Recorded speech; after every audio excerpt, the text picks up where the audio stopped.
السلام علیکم دوستو، اس چینل پر پیش کی جاتی ہیں جرم و سزا اور تفتیش کی ناقابل فراموش کہانیاں جو انسانی حرص و ہوس کا آئینہ ہے۔ راوی ریٹائرڈ ڈی ایس پی ملک صفدر حیات۔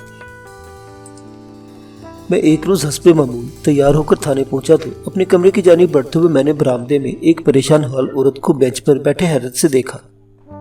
مجھے حیرت ہوئی کسی صبح کون سی مصیبت پڑ گئی ہے جو تھانے میں بیٹھی ہوئی ہے۔ میں نے اسے کوئی بات کیے بغیر اپنے کمرے میں پہنچا اور ایک کانسٹیبل کو اپنے پاس بلایا۔ جی ملک صاحب، کانسٹیبل وحید نے مجھے سلوٹ کیا، پھر بولا حکم۔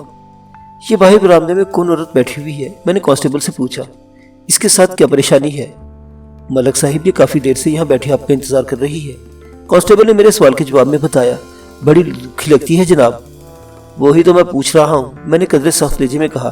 آخر وہ کون سا دکھ ہے جو اسے یہاں کھینچ لایا ہے؟ میں نے بہت کریدنے کی کوشش کی ہے لیکن وہ کچھ بتانے کو تیار نہیں۔ کانسٹیبل وحید نے جواب دیا، کہہ رہی ہے اپنی مشکل تھانے دار صاحب کو بتائے گی۔ اگر آپ کی اجازت ہو تو میں اسے اندر بھیجتا ہوں۔ اس نے کام کے لیے بھلا اجازت لینے کی کیا ضرورت ہے؟ میں نے سرزنش کرنے والے انداز میں کہا۔ اسے فوراً بھیجو میرے پاس۔ کانسٹیبل جی ملک صاحب کہہ کر چلا گیا اور اگلے لمحے وہ مسکورہ عورت کے ساتھ میرے سامنے حاضر تھا۔ میں نے آنکھ کے اشارے سے وحید کو واپس جانے کے لیے کہا، پھر عورت کی طرف دیکھتے ہوئے گہری سنجیدگی سے کہا، بیٹھ جاؤ بی بی۔ وہ تھوڑی سی ہچکچاہٹ کے بعد سامنے کرسی پر بیٹھ گئی اور امداد طلب نظر سے مجھے دیکھنے لگی۔ میں نے گہری نگاہ سے اس کا جائزہ لیا اور پوچھا، بی بی تمہارا نام کیا ہے؟ جی سغرا بی بی، میں نے اس کی آنکھوں میں دیکھتے ہوئے نرم لہجے میں کہا۔ مجھے بتایا گیا کہ تم بہت پریشان ہو، آخر کیا مسئلہ ہے تمہارے ساتھ؟ تھانے دار صاحب، وہ بھرائی ہوئی آواز میں بولی، میں اپنے جوان بیٹے کی وجہ سے سخت پریشان ہوں۔ اس پریشانی کا سبب کیا ہے؟ میں نے پوچھا۔ اور یہ بتاؤ کہ تمہارے جوان بیٹے کا نام کیا ہے؟ یعقوب، میرے بیٹے کا نام یعقوب ہے جی، وہ غمزدہ لہجے میں بولی۔ وہ کل سے غائب ہے۔ غائب ہے؟ کیا مطلب؟ میں نے چونک کر اس کی طرف دیکھا۔ وہ وضاحت کرتے ہوئے بولی، یعقوب کل صبح موزہ کمال پور گیا تھا اور کہا تھا کہ رات کو واپس آ جائے گا۔ کل کا سورج غروب ہو گیا اور اب تو آج کا نیا سورج بھی طلوع ہو چکا ہے لیکن وہ ابھی تک واپس نہیں آیا۔ لمحاتی توقف کر کے اس نے اپنی سانس کو ہموار کیا، پھر بات مکمل کرتے ہوئے بولی، میں نے ساری رات جاگ کر اس کی راہ دیکھی ہے اور صبح ہی آپ کے پاس آ گئی ہوں۔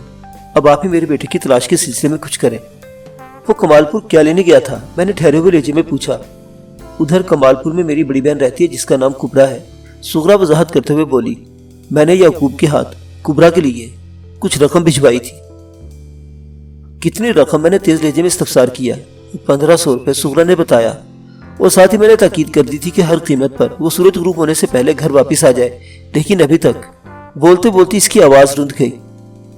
1500 روپے یعنی 1500 روپے آج کل کے حساب سے ایک معمولی سی رقم ہے، لیکن جس زمانے کی یہ کہانی ہے اس دور میں 1500 روپے بہت تگڑی رقم تصور کی جاتی تھی۔ ایک عام آدمی کی تنخواہ 60 سے زیادہ 100 روپے ہوا کرتی تھی اور 20-25 روپے میں کسی متوسط فیملی کے گھر میں مہینے بھر کا راشن بھرا جا سکتا تھا۔ اگر آج کل کے تناظر میں حساب کرنے بیٹھ جائے تو ایک محتاط اندازے کے مطابق یہ رقم لگ بھگ 1.5 لاکھ روپے بنتی تھی۔ میں نے تسلی دینے والے انداز میں کہا، زیادہ پریشان ہونے کی ضرورت نہیں سغرا بی بی، یہ بھی ہو سکتا ہے کہ تمہارا بیٹا رات کو اپنی خالہ کے گھر میں ہی رک گیا ہو اور دوپہر تک واپس آ جائے۔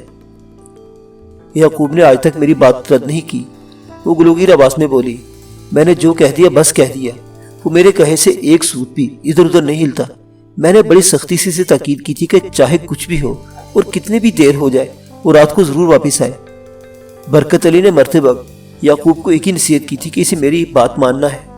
وہ تھوڑی دیر کے لیے تھمی، دوپٹے کے پلو سے اپنی آنکھیں خشک کرنے کی کوشش کی، پھر بات مکمل کرتے ہوئے بولی، اگر ہر طرف خیریت رہتی تو یعقوب رات میں ضرور واپس آ جاتا۔ میرا دل بہت گھبرا رہا ہے، مجھے لگتا ہے کہ میرے بیٹے کے ساتھ کوئی نہ کوئی۔ وہ بولتے بولتے ایک مرتبہ پھر خاموش ہو گئی۔ غم کے بوجھ نے اس کی آواز کو گلے میں پھنسا کر رکھ دیا تھا۔ میں نے اس کی دلجوئی کرنے کی خاطر ہمدردی بھرے لہجے میں کہا، سغرا بی بی میری بات دھیان سے سنو۔ وہ ہمتن گوش ہو گئی۔ میں نے اپنی بات کو آگے بڑھایا، مجھے امید ہے کہ تمہارا بیٹا دوپہر تک واپس آ جائے گا، اور اگر وہ دوپہر تک نہ لوٹا تو… وہ میری بات مکمل ہونے سے پہلے ہی بول اٹھی۔ سغرا بی بی کی آنکھوں میں مجسم استفسار نے مجھے دل گرفتہ کر دیا۔ وہ ان لمحات میں مجروح ممتا کی تصویر بنی ہوئی تھی۔ میں نے گہری سنجیدگی سے کہا، اگر وہ دوپہر تک واپس نہ آیا تو پھر میں اپنے 2 جوانوں کو ادھر کمال پور تمہارے بیٹے کی تلاش کے لیے بھیجوں گا۔ شام سے پہلے تمہیں کوئی اچھی خبر سننے کو ملے گی۔ اللہ آپ کا بھلا کرے تھانے دار صاحب، وہ دعائیا انداز میں بولی۔ اللہ تو سب کا ہی بھلا کرتا ہے، میں نے سوچ میں ڈوبے ہوئے لہجے میں کہا۔ تم بھی فکر نہ کرو، انشاءاللہ یعقوب خیر خیریت سے واپس آ جائے گا۔ میں نے تسلی شفی دے کر اسے رخصت کر دیا۔ میرے حساب سے کوئی تشویشناک بات نہیں تھی کہ یعقوب رات کو واپس نہیں آیا تھا۔ سغرا کی زبانی مجھے پتا چلا تھا کہ یعقوب اس کا اکلوتا بیٹا تھا اور اس کی عمر 18-19 سال کے درمیان تھی۔ وہ کوئی ننھا بچہ نہیں تھا کہ کہیں کھو جاتا۔ یعقوب کا باپ برکت علی چند سال پہلے حادثاتی موت کا شکار ہو کر دوسری دنیا میں جا چکا تھا۔ کھیتوں میں کام کرتے ہوئے ایک زہریلے سانپ نے اسے ڈس لیا اور بقول شخص سے وہ پانی مانگے بغیر ہی اس جہان سے اس جہان چلا گیا تھا۔ اس بات میں شک و شبے کی گنجائش نہیں کہ برکت علی نے اپنی اکلوتی اولاد کی بڑی مناسب تربیت کی تھی اور یعقوب اپنے والدین کا فرما بردار تھا، لیکن اس فرما برداری کی روشنی میں یہ دعویٰ نہیں کیا جا سکتا تھا کہ یعقوب پچھلی رات کسی بھی قیمت پر اپنی خالہ کے گھر نہیں رک سکتا تھا۔ سغرا ایک ماں تھی اور یعقوب اس کی اکلوتی اولاد، اس پر متصاد یہ کہ وہ بیوہ بھی تھی۔ اس قسم کی مصیبت شناس عورتوں کی حساسیت بہت بڑھ جاتی ہے اور وہ چھوٹی سی چھوٹی بات کو بھی بہت سنگین محسوس کرنے لگتی ہے۔ اکلوتی اولاد ان کے جینے مرنے کا بہانہ بلکہ زندگی اور موت کی وجہ بن جاتی ہے، جیسے کہ یعقوب کے معاملے میں سغرا کے ساتھ ہو رہا تھا۔ شوہر کی وفات کے بعد چونکہ یعقوب اس کی سوچ کا مرکز بن گیا تھا، اس لیے اس کی خاطر مختلف نوعیت کے اندیشوں اور وسوسوں میں گھری ہوئی تھی اور یہ کوئی اچنبھے کی بات نہیں تھی۔ ایک بیوہ ماں کو اپنی اکلوتی جوان اولاد کے لیے ایسے ہی جذباتی اور فکر انگیز انداز میں سوچنا چاہیے تھا۔ میں نے سغرا کو رخصت کرنے سے پہلے اس کی بہن کبرا کے بارے میں اچھی خاصی معلومات حاصل کر لی تھی۔ مثلاً یہ کہ وہ سغرا سے عمر میں بڑی تھی اور اس کی ماشاءاللہ 7 اولادیں تھیں، 4 بیٹیاں، پھر ان سے چھوٹے 3 بیٹے تھے۔ کبرا کا شوہر جان محمد ادھر کمال پور میں کریانے کی ایک چھوٹی سی دکان چلاتا تھا جو بس ایویں سی چلتی تھی۔ جان محمد اس دکان سے جو کچھ بھی کماتا تھا وہ 9 افراد کا پیٹ پالنے کے لیے کافی نہیں تھا، لہٰذا تنگ دستی اور اسرت نے ان کا گھر دیکھ رکھا تھا، بس وہ لوگ جیسے تیسے گزارا کر رہے تھے۔ کبرا کی نسبت اللہ تعالیٰ نے سغرا کو خوب نواز رکھا تھا۔ اچھے وقتوں میں اس کی شادی ایک چھوٹے ذمہ دار سے ہو گئی تھی۔ برکت علی نامی اس ذمہ دار نے اپنی زندگی ہی میں سغرا کو بھی ذمہ داری سکھا دی تھی۔ وہ ان تمام زمینی اور موسمی رازوں سے واقف ہو گئی تھی جو زراعت کے شعبے کے لیے ریڑھ کی ہڈی کا درجہ رکھتے تھے۔ اسی لیے برکت علی کی وفات کے بعد اسے ان مشکلات کا سامنا نہیں کرنا پڑا تھا جیسا کہ عموماً عورتوں کو پیش آتی ہیں۔ برکت علی مرتے وقت اپنے لواحقین کے لیے ایک شاندار گھر اور 25 ایکڑ زرعی نہری زمین چھوڑ کر گیا تھا۔ گھر میں وہ تمام زرعی آلات بھی موجود تھے جو کسی بھی ذمہ دار کی انتہائی ضرورت ہوتے ہیں۔ جب سے سغرا کھیت مزدوروں کی مدد سے، اپنی نگرانی اور یعقوب کے تعاون سے کاشتکاری کے امور بڑی خوش اسلوبی سے انجام دے رہی تھی۔ ان تمام تر معاشی اور معاشرتی حالات میں سغرا کو اپنی بڑی بہن کبرا کا بڑا خیال تھا۔ وہ جانتی تھی کہ ان لوگوں کا گزارا بڑی مشکل سے ہوتا تھا، اس لیے وہ ان کی مدد کرتی رہتی تھی۔ اسی مقصد کی خاطر اس نے کل یعقوب کو 1500 روپے دے کر کمال پور بھیجا تھا۔ کبرا کی بڑی بیٹی رضیہ کی شادی ہونے والی تھی۔ یہ 1500 روپے رضیہ کے جہیز اور شادی کے دیگر اخراجات کے لیے تھے۔ کبرا اور سغرا کے درمیان بہن بھائی کے رشتے کے علاوہ بھی ایک اور رشتہ استوار ہونے جا رہا تھا۔ رضیہ سے چھوٹی بہن سلمہ کو سغرا نے اپنے بیٹے یعقوب کے لیے منتخب کر لیا تھا اور اس رشتے کے حوالے سے ان کی باقاعدہ منگنی بھی ہو چکی تھی۔ شادی کا ارادہ 1.5-2 سال بعد کا تھا۔ سلمہ اس وقت محض 17 سال کی تھی، یعنی وہ یعقوب سے لگ بھگ 2 سال چھوٹی تھی۔ اس دوہری رشتہ داری کی روشنی میں یہ سوچنے پر مجبور ہو گیا تھا کہ عین ممکن ہے یعقوب اپنے ہونے والی سسرالی میں رات گزارنے کے لیے رک گیا ہو۔ منگیتر کے گھر کے چکر لگانے اور وہاں قیام کرنے کے لیے تو انسان خواہ بھی بہانے ڈھونڈتا ہے۔ جس زمانے کا یہ واقعہ ہمیں ان دنوں ضلع لائل پور موجودہ فیصل آباد کے ایک چھوٹے سے قصبے شرف آباد کے تھانے میں تعینات تھا۔ شرف آباد سے کمال پور لگ بھگ 6 میل کے فاصلے پر مغرب میں واقع تھا۔ ایک چھوٹی نہر شرکر غربن بہتے ہوئے ان دونوں گاؤں کو ٹچ کرتی تھی، یعنی مشرق سے مغرب کی سمت رواں تھی، اور اسی نہر کے ساتھ ساتھ ایک کچا راستہ بھی بنا ہوا تھا جہاں تانگے، بیل گاڑیاں اور گھڑ سوار حسب ضرورت محو سفر رہتے تھے۔ ان دونوں گاؤں کو آپس میں ملانے کے لیے واحد کچا راستہ تھا، ورنہ ایک چھوٹا سا جنگل ان کے بیچ ادھر سے ادھر پھیلا نظر آتا تھا۔ میں جیسے دوپہر کے کھانے سے فارغ ہوا، سغرا ایک مرتبہ پھر تھانے میں آن موجود ہوئی۔ اب کی بار وہ پہلے بھی زیادہ متفکر اور پریشان دکھائی دیتی تھی۔ اس کے چہرے کے تاثرات کوئی اچھی خبر نہیں سنا رہے تھے، تاہم میں نے فوراً اسے اپنے پاس بلا لیا۔ سغرا بی بی، تمہارا بیٹا گھر آ گیا؟ اگر یعقوب واپس آ گیا ہوتا تو میں آپ کو اتنی ٹوٹی پوٹی حالت میں نظر نہ آتی۔ وہ دکھی لہجے میں بولی، تھانے دار صاحب آپ کچھ کرتے ہیں یا میں کمال پور جانے کی تیاری کروں؟ یعقوب کی عدم واپسی نے اب تو مجھے بھی تشویش میں ڈال دیا تھا۔ میں نے ایک لمحہ سوچا اور پھر ٹھہرے ہوئے لہجے میں کہا، ہم یہ دونوں کام کریں گے۔ دونوں کام؟ وہ الجھن زدہ نظر سے میری طرف دیکھتے ہوئے بولی، کون سے 2 کام تھانے دار صاحب؟ کام نمبر 1، تمہیں ضرور کمال پور جانا چاہیے۔ میں نے ایک لفظ پر زور دیتے ہوئے کہا۔ کام نمبر 2، میں تمہارے بیٹے کی تلاش کے لیے اپنے بندوں کو دوڑاتا ہوں، اور یہ دونوں کام ایک وقت میں اور ایک ہی ساتھ ہوں گے؟ ایک ساتھ کیسے؟ وہ حیرت بھری نظر سے مجھے دیکھنے لگی۔ میں نے وضاحت کرتے ہوئے کہا، تم میرے 2 آدمیوں کے ساتھ تانگے میں بیٹھ کر ابھی اور اسی وقت کمال پور جاؤ گی۔ سب سے پہلے یعقوب کو تمہاری بہن کبرا کے گھر میں چیک کیا جائے گا۔ مجھے امید ہے وہ ادھر ہی مل جائے گا، یا راستے میں بھی اس سے ملاقات ہو سکتی ہے۔ میں نے تھوڑا توقف کر کے سوچتی نظروں سے اسے دیکھا اور پھر پوچھا، تمہارا بیٹا کس چیز پر بیٹھ کر کمال پور گیا تھا؟ وہ گھوڑے پر سوار ہو کر کبرا کے گھر گیا تھا، اس نے بتایا۔ بس تو پھر ٹھیک ہے، میں نے کہا، تم اپنے گھر پہنچ کر تیاری کرو، تھوڑی دیر میں اپنے بندوں کو ادھر ہی بھیجتا ہوں۔ اور اگر وہ تشویش بھرے لہجے میں بولی، کبرا کے گھر میں نہ ہوا تو؟ حوصلہ کرو سغرا، میں نے اس کی دل شکستگی کو سہارا دیتے ہوئے کہا، اللہ بہتری کرے گا، تم ہمت نہ ہارو، یعقوب کو کچھ نہیں ہوگا۔ وہ چند لمحات تک یقین اور بے یقینی کی ملے جلے جذبات کے ساتھ مجھے تکتی رہی، پھر ایک افسردہ سی سانس خارج کرنے کے بعد رخصت ہو گئی۔ سغرا کے جانے کے بعد میں گہری سوچ میں ڈوب گیا۔ اب تو مجھے بھی تشویش ہونے لگی تھی، اگر واقعی یعقوب کمال پور پہ نہ ہوتا تو پھر پریشانی والی بات تھی۔ میں نے ASI شوکت علی اور کانسٹیبل خالد کو اپنے پاس بلایا، انہیں حالات کی سنگینی سے آگاہ کیا، پھر ضروری ہدایات کے ساتھ سغرا کی جانب روانہ کر دیا۔ پروگرام کے مطابق وہ سغرا کے ساتھ تانگے میں بیٹھ کر کمال پور جاتے۔ دوپہر سے سپہر ہوئی، سپہر سے شام اور شام سے رات، لیکن کمال پور جانے والوں میں سے کوئی بھی واپس نہیں آیا۔ اس زمانے میں موبائل فون تو ہوا نہیں کرتے تھے، اور نہ ہی گاؤں دیہات کی سطح پر لینڈ لائن فون کا وجود نظر آتا تھا۔ اگر اس قسم کی کوئی صورت میسر ہوتی تو میں فوراً ادھر کی خبر لے لیتا، سوائے انتظار کے میرے پاس کوئی چارہ کار نہیں تھا۔ خدا خدا کر کے یہ انتظار اختتام پذیر ہوا، اور رات کے 8 بجے مجھے اپنے عملے کے افراد کی شکل نظر آئی۔ خالد اور شوکت علی نہ صرف ناکام و نامراد واپس آ گئے تھے، بلکہ وہ اپنے ساتھ ایک بری خبر بھی لائے تھے۔ وہ گھوڑا جس پر سوار ہو کر یعقوب کمال پور گیا تھا، اس کی لاش جنگل کے اندرونی حصے سے مل گئی تھی۔ میں ابھی تک انہی کی واپسی کے انتظار میں بیٹھا تھا، ورنہ عام دنوں میں اس وقت تک تھانے سے اٹھ کر اپنے کوارٹر میں جا چکا ہوتا تھا۔ میں نے ان دونوں کو فوراً اپنے کمرے میں بلا لیا اور استفساریہ نظر سے انہیں دیکھنے لگا۔ ASI شوکت علی نے کہا، ملک صاحب، یہ تو کہانی ہی الٹ ہو گئی۔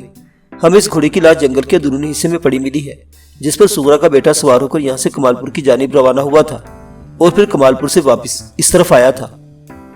اور سغرا کا جوان بیٹا یعقوب، اس کی کچھ خبر نہیں ملی، شوکت علی نے گھمبیر لہجے میں کہا۔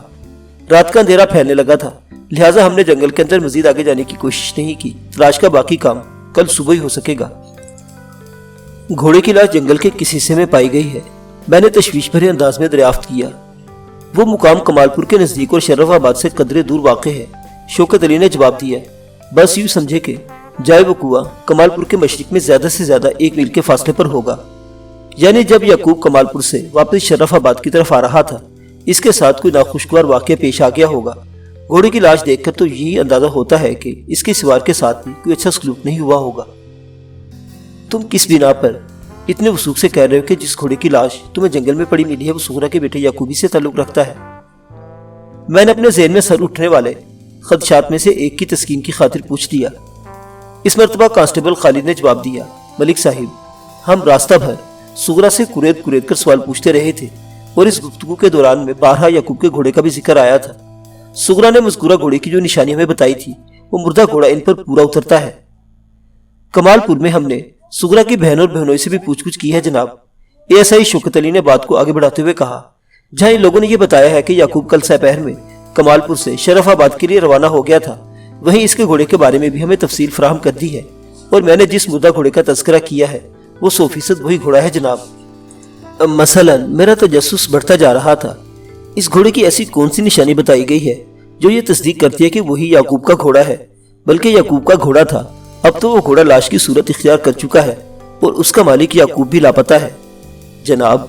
دیگر چھوٹی بڑی نشانیوں کے علاوہ اس گھوڑے کی سب سے بڑی نشانی یہ ہے کہ اس کی گردن میں بڑے بڑے سفید موتیوں منکوں کی ایک مالا پڑی ہوئی ہے، جو اس کی گردن کے ساتھ بالکل فٹ ہے۔ میں گہری سوچ میں ڈوب گیا، پھر پوچھا، کیا سغرا کے بہن بہنوئی نے اس امر کی تصدیق کی ہے کہ یعقوب کل سپہر میں ان کے گھر سے واپسی کے لیے روانہ ہو گیا تھا؟ یعقوب کل سپہر میں کمال پور سے شرف آباد کی طرف روانہ ہو گیا تھا، میں نے پرخیال انداز میں کہا، پھر پوچھا، یہ خبر سن کر سغرا پر کیا اثر ہوا ہے؟ اس کی حالت پہلے ہی کچھ اچھی نہیں تھی ملک صاحب، وہ افسوسناک انداز میں گردن ہلاتے ہوئے بولا۔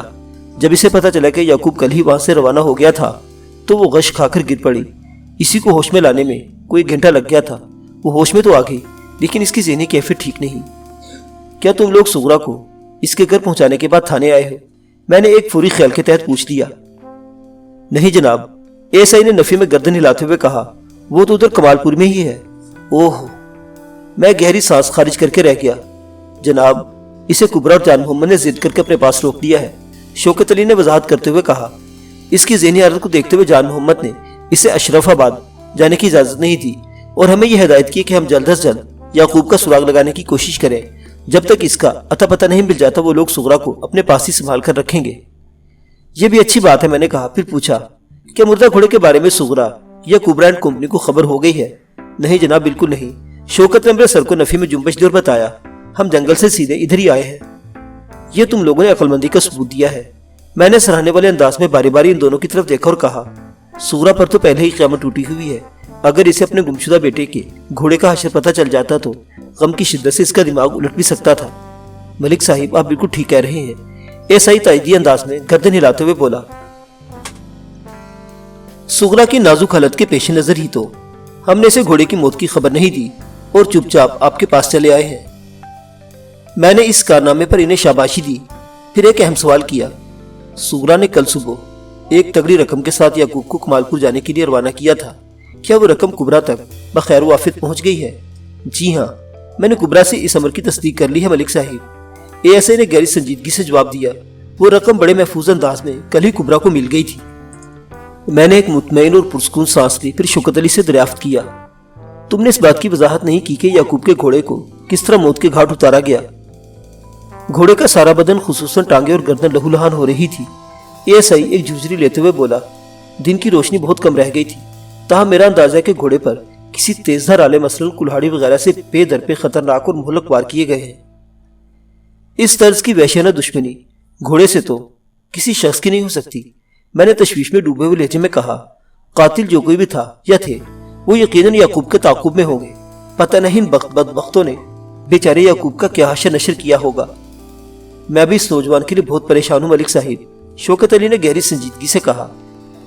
گھوڑے کی لاش جنگل کے اندرونی حصے میں پڑی ملی ہے اور یہ حصہ نہر والے کچے راستے سے زیادہ فاصلے پر نہیں ہے۔ میرے اندازے کے مطابق کمال پور سے شرف آباد کی طرف آتے ہوئے کوئی دشمن اس کے پیچھے لگ گیا تھا، پھر وہ اسے گھوڑے سمیت گھیر گھار کر جنگل کے اندر لے گیا اور وہاں اس پر حملہ کر دیا۔ یہ بھی تو ہو سکتا ہے کہ دشمن گھیر کر اسے جنگل میں نہ لے گیا ہو، بلکہ وہ دشمن سے بچنے کے لیے نہر والا کچا راستہ چھوڑ کر جنگل کے اندر گھس گیا ہو۔ میں نے خیال آرائی کی، لیکن ہر دو صورت میں یہ سوال اپنی جگہ موجود ہے کہ یعقوب کہاں غائب ہے۔ اگر اس کی سواری کو بے دردی سے موت کے گھاٹ اتار دیا گیا ہے تو دشمن نے اس کے ساتھ کیا سلوک کیا ہے؟ آپ ٹھیک کہہ رہے ہیں ملک صاحب، اے ایس آئی تائیدی انداز میں گردن ہلاتے ہوئے بولا۔ یعقوب کی گمشدگی کو لگ بھگ 24 گھنٹے گزر چکے ہیں۔ اگر اب تک اس کی کوئی خیر خبر سامنے نہیں آئی تو ہمیں بڑے افسوس کے ساتھ یہی سوچنا پڑے گا کہ اس بیچارے کے ساتھ کوئی سنگین حادثہ پیش آ چکا ہے۔ میں معنی خیز انداز میں سر کو اس بات کی جنبش دے کر رہ گیا۔ ہمارے درمیان مزید 20-25 منٹ تک یعقوب کی گمشدگی اور اس کے گھوڑے کی ہلاکت کے بارے میں بات ہوتی رہی۔ پھر میں نے اٹھنے سے پہلے اے ایس آئی کو کچھ اس انداز میں ہدایت دی، شوکت علی، کل صبح تم میرے ساتھ یعقوب کی تلاش میں جنگل کی طرف جاؤ گے۔ ٹھیک ہے ملک صاحب، وہ فرما برداری سے بولا، جو آپ کا حکم۔ اور ہم یہاں سے الگ صبح نکل جائیں گے تاکہ جب تک ہم جائے وہ کنواں پر پہنچے تو سورج نکل رہا ہو، اس طرح ہمیں کام کرنے کے لیے زیادہ وقت مل جائے گا۔ آج کل ویسے بھی دن چھوٹا ہو چکا ہے۔ میں نے کہا، تم رات ہی میں ضروری تیاری کر لینا۔ سواری کے لیے تانگے کا بندوبست کرو گے یا؟ میرے خیال میں گھوڑے زیادہ مناسب رہیں گے۔ میری بات پوری ہونے سے پہلے ہی وہ بول اٹھا، جائے وہ کنواں تک رسائی کے لیے تو تانگا ٹھیک ہے، لیکن یعقوب کی تلاش میں پتہ نہیں ہمیں جنگل کی کس گہرائی تک جانا پڑے۔ گھنے درختوں کے بیچوں بیچ تانگے کو آگے بڑھانا مشکل ہی نہیں بلکہ ناممکن ثابت ہوگا۔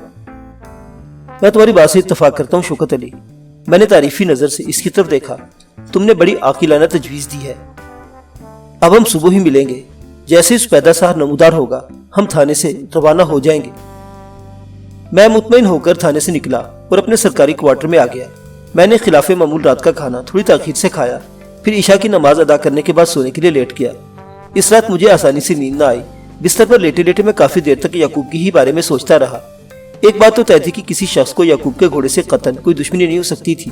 قاتل جو کوئی بھی تھا وہ یقیناً یعقوب کے تعاقب میں تھا اور اس نے یعقوب کو زیر کرنے کے لیے اس پر بھی خطرناک حملہ کیا ہوگا۔ جب وہ بے زبان گھوڑا زخموں کی تاب نہ لاتے ہوئے لقمہ اجل بن گیا تھا تو یہ سوچنا سراسر حماقت ہوتی کہ